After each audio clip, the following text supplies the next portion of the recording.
ಸಂಧ್ಯಾ super kitchen ಚಾನಲ್ಗೆ ಸ್ವಾಗತ. ನಾನು ನಿಮ್ಮ ಸಂಧ್ಯಾ. ಇವತ್ತು ಮೆಂತ್ಯ ಉದ್ದು ಏನೂ ಬಳಸ್ತೀನಿ ದೋಸೆ ಮಾಡೋದು ಹೇಗೆ ಅಂತ ನೋಡೋಣ ಬನ್ನಿ. ನಾನಿಲ್ಲಿ 3 ಕಪ್ ಆಗೋಷ್ಟು ರೇಷನ್ ಅಕ್ಕಿನ ತೊಗೊಂಡಿದ್ದೀನಿ. ಕ್ಲೀನಾಗಿ 3-4 ಸಲ ತೊಳೆದು ನಾನು ಸುಮಾರು 6ರಿಂದ 7 ತಾಸು ನೆನೆ ಹಾಕಿದ್ದೆ. ಇದನ್ನು ನಾನೀಗ ಒಂದು ಮಿಕ್ಸಿ ಜಾರ್ಗೆ ಹಾಕಿಬಿಟ್ಟು ರುಬ್ಕೋತೀನಿ. ತುಂಬಾ ಸಾಫ್ಟಾಗಿ ಮೆತ್ತಗೆ ತುಂಬಾ ಚೆನ್ನಾಗಿರುತ್ತೆ. ನಾನೀಗ ರುಬ್ಕೊಂಡು ಬರ್ತೀನಿ. ನೋಡಿ ರುಬ್ಬಿಬಿಟ್ಟಿದ್ದೀನಿ. ಈಗ ಒಂದು ತಪ್ಪಲೆಗೆ ಹಾಕೋತಿದ್ದೀನಿ.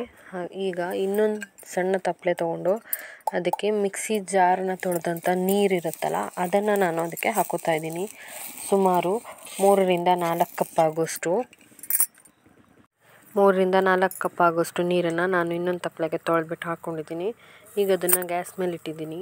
ಇದಕ್ಕೆ ನಾವು ರುಬ್ಬಿಟ್ಟಂಥ ದೋಸೆ ಹಿಟ್ಟಿನಿಂದ 1 ಸೌಟಷ್ಟು ಹಿಟ್ಟನ್ನು ತೆಗೆದು ಅದಕ್ಕೆ ಹಾಕಿಬಿಟ್ಟು ನಾನು ಮಿಕ್ಸ್ ಮಾಡ್ಕೊತಾ ಇದ್ದೀನಿ. ಇದು ಚೆನ್ನಾಗಿ ಕುದಿ ಬರಬೇಕು. ದಪ್ಪ ಆಗುತ್ತೆ ಹಿಟ್ಟು ಅಂದರೆ ಆ ಥರ ಚೆನ್ನಾಗಿ ಕೈ ಆಡಿಸ್ತಾನೆ ಇರಬೇಕು. ಗಂಟಾಗಬಾರ್ದು, ಗಂಟಾಗುತ್ತೆ. ಅದಕ್ಕಾಗಿ ಚೆನ್ನಾಗಿ ಕೈ ಆಡಿಸ್ತಾನೇ ಇರೋಣ. ಒಂದು 20 to 30 ಮಿನಿಟ್ಸ್ ಆಗುತ್ತೆ ಅದು ಸಣ್ಣ ಬೆವರಿಲಿ ದಪ್ಪ ಆಗಿ ಬೆಂದು ಬರೋದಕ್ಕೆ. ನೋಡಿ ಈ ಥರ ಮಿಕ್ಸ್ ಮಾಡ್ತಾನೇ ಇರಬೇಕು, ಕೈ ಬಿಡೋ ಹಾಗಿಲ್ಲ. ಈಗ ಸುಮಾರು ದಪ್ಪ ಬಂದಿದೆ. ಈ ಥರ ಕಂಪ್ಲೀಟಾಗಿ ದಪ್ಪ ಬರುತ್ತೆ ಅಲ್ಲಿವರೆಗೂ ನೀವು ಚೆನ್ನಾಗಿ ಕೈ ಆಡಿಸ್ತಾ ಇರಬೇಕು. ನೋಡಿ ಕುದಿ ಬರ್ತಿದೆ. ಈ ಥರ ಕ್ಲೀನಾಗಿ ಕುದಿ ಬಂದಮೇಲೆ ಇದನ್ನು ನಾವು ಗ್ಯಾಸ್ ಆಫ್ ಮಾಡಿಕೊಂಡು ಮತ್ತೆ ಇನ್ನೊಂದು 2 ನಿಮಿಷ ಕೈ ಆಡಿಸ್ಬೇಕು, ಇಲ್ಲಾಂದರೆ ಗಂಟಾಗುತ್ತೆ. ಈಗ ತಣಿಯೋಕೆ ಬಿಡೋಣ. ಕಂಪ್ಲೀಟಾಗಿ 3ರಿಂದ 4 ತಾಸು ತಣ್ಣಗಾಗಬೇಕು. ನೋಡಿ ಈಗ ಎಷ್ಟು ತಣ್ಣಗಾಗಿದೆ. ಈ ಥರ ಕಂಪ್ಲೀಟಾಗಿ ತಣ್ಣಗಾದಮೇಲೆ ಇದನ್ನು ಪೂರ್ತಿಯಾಗಿ ನಾವು ರುಬ್ಬಿಟ್ಟಂಥ ದೋಸೆ ಹಿಟ್ಟಿಗೆ ಹಾಕಿ ಮಿಕ್ಸ್ ಮಾಡೋಣ. ಕಂಪ್ಲೀಟಾಗಿ ನಾನು ದೋಸೆ ಹಿಟ್ಟಿಗೆ ಹಾಕಿ ಮಿಕ್ಸ್ ಮಾಡ್ತಾಯಿದ್ದೀನಿ. ಮಿಕ್ಸ್ ಮಾಡಿಬಿಟ್ಟು ಇಡೀ ನೈಟ್ ಹಾಗೆ ಇಡಬೇಕಾಗತ್ತೆ. ಸುಮಾರು 8 ತಾಸು ಕ್ಲೀನಾಗಿ ಮಿಕ್ಸ್ ಮಾಡ್ಕೊಳ್ಳೋಣ.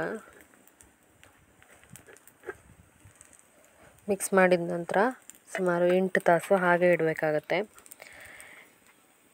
ಚೆನ್ನಾಗಿ ದಪ್ಪ ಆಗಿ ಉಬ್ಬಿ ಬರುತ್ತೆ. ನಾವಿದಕ್ಕೆ ಸೋಡಾ ಅಥವಾ ಅವಲಕ್ಕಿ, ಮೆಂತ್ಯ, ಉದ್ದು ಏನನ್ನೂ ಬಳಸಿಲ್ಲ. ನಾನೀಗ ಮುಚ್ಚಿಬಿಟ್ಟು ಇಡ್ತೀನಿ.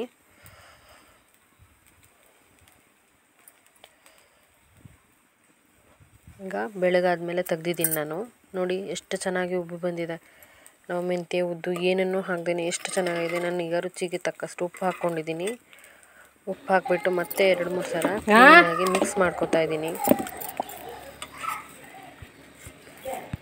ಈಗ ಒಂದು ಪ್ಯಾನ್ ಇಟ್ಬಿಟ್ಟು ಅದಕ್ಕೆ ಈರುಳ್ಳಿ ಸಹಾಯದಿಂದ ಎಣ್ಣೆನ ಹಚ್ಕೊಂಡಿದ್ದೀನಿ.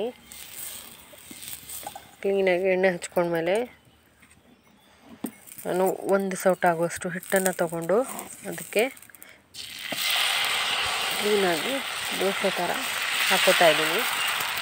ನೋಡಿ ಎಷ್ಟು ಚೆನ್ನಾಗಿ ನಾನು ಮೆಂತ್ಯ, ಉದ್ದು ಏನು ಹಾಕಿದೆ ಎಷ್ಟು ಚೆನ್ನಾಗಿ ದಪ್ಪಕ್ಕೆ ಉಬ್ಕೊ ಬಂದಿದೆ ಅಂತ.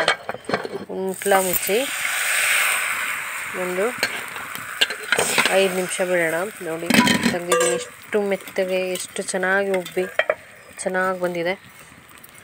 ಹತ್ತಿ ಥರ ಇದೆ. ಮಸಾಲೆ ದೋಸೆ ಬೇಕಿದ್ರೂ ಮಾಡ್ಕೋಬೋದು, ಪ್ಲೇನ್ ದೋಸೆ ಬೇಕಿದ್ರೂ ಮಾಡ್ಕೋಬೋದು ನೀವು. ಮತ್ತೆ ಅದೇ ಥರ ಇನ್ನೊಂದು ದೋಸೆ ಹಾಕಬೇಕು ತೋರಿಸ್ತಾ ಇದ್ದೀನಿ. ನೋಡಿ ಕ್ಲೀನಾಗಿ ನಾನು ಇದು ಮಾಡ್ಕೊಂಡಿದ್ದೀನಿ.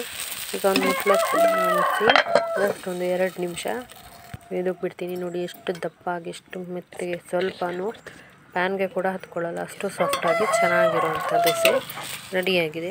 ನನ್ನ ಚಾನಲ್ನ ಫಸ್ಟ್ ಟೈಮ್ ನೋಡ್ತಾ ಇದ್ದರೆ ದಯವಿಟ್ಟು ಸಬ್ಸ್ಕ್ರೈಬ್ ಮಾಡ್ಕೊಳ್ಳಿ, ಬೆಲ್ ಐಕಾನ್ನ ಒತ್ತಿ. ನಾನು ಹೊಸ ವಿಡಿಯೋ ಹಾಕಿದಾಗ ನೋಟಿಫಿಕೇಷನ್ ಮೂಲಕ ಬಂದು ನಿಮಗೆ ಸೇರುತ್ತೆ. Thank you for watching time and bye. ನಮಸ್ಕಾರ.